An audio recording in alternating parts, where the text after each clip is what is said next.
Okay.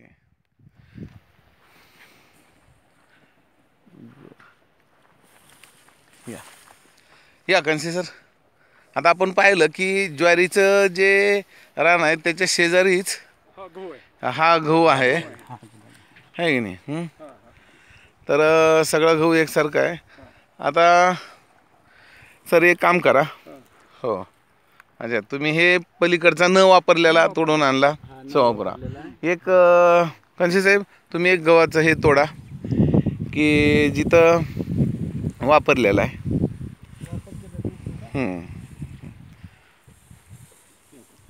या हां, घ्या सर. राव सर, तुम्ही ते दोन्ही एका समोर समोर लावा. आपल्याला पाहायचं आहे की दोन्हीमध्ये थोडा फरक. थांबा, एकच मिनटं, थोडं लांब घ्या. हां हां.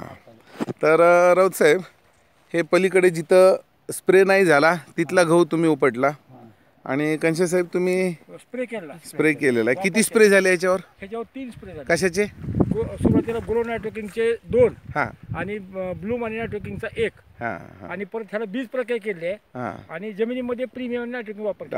Okay okay. तर हा एवढा चमत्कार दिसतोय. हा एवढा चमत्कार. पहा किती पट बदल दिसतो. थोडं बाजूला घ्या बरं लांब. हां, यस यस. रोज साहेब थोडासा घ्या. का तर इथे आपल्याला हा डोळ्यानं बदल दिसतोय, पण ही शूटिंग आपल्याला आपल्या इतर शेतकरी बांधवांना दाखवायची की ज्यांना आपण इथं आणू शकत नाही आज, किंवा भविष्यामध्ये त्यांना हा फरक कळेल. की थोडं बहुत ह्या गव्हाबद्दल सांगा सर, की हा एवढा फरक दिसतोय. ह्याची जर साईज पाहिली खूपच मुंबईची साईज पण कमी आहे आणि मुळाची वाढ अपुरी आहे. आता थोडं हे घ्या. ओके.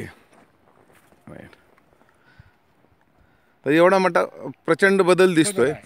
तर काय तुम्हाला इतर शेतकऱ्यांना काय सल्ला देताल ग्रीन प्लॅनेटच्या प्रॉडक्टबद्दल आज? मला हेच असं सांगा वाटतं की प्रत्येक शेतकऱ्यांनी कुठल्याही पिकासाठी या ग्रीन प्लॅनचे प्रोडक्ट वापरावे आणि जेणेकरून आपल्या निश्चितच उत्पन्नामध्ये दुपटीपर्यंत वाढ जाणार, हे अगदी आत्मविश्वासपूर्वक सांगतो. इथे माती सुद्धा अगदी कशी भुसभुशीत आहे आणि मुळ्या संख्या जास्त आहे.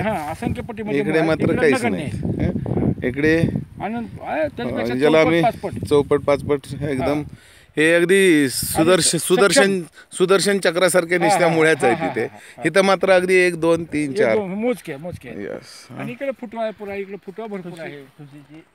ठुशीची लांबी कमी आहे, या ठुशीची लांबी जास्त आहे. बघा किती लांब आहे. इतका फरक आहे. फरक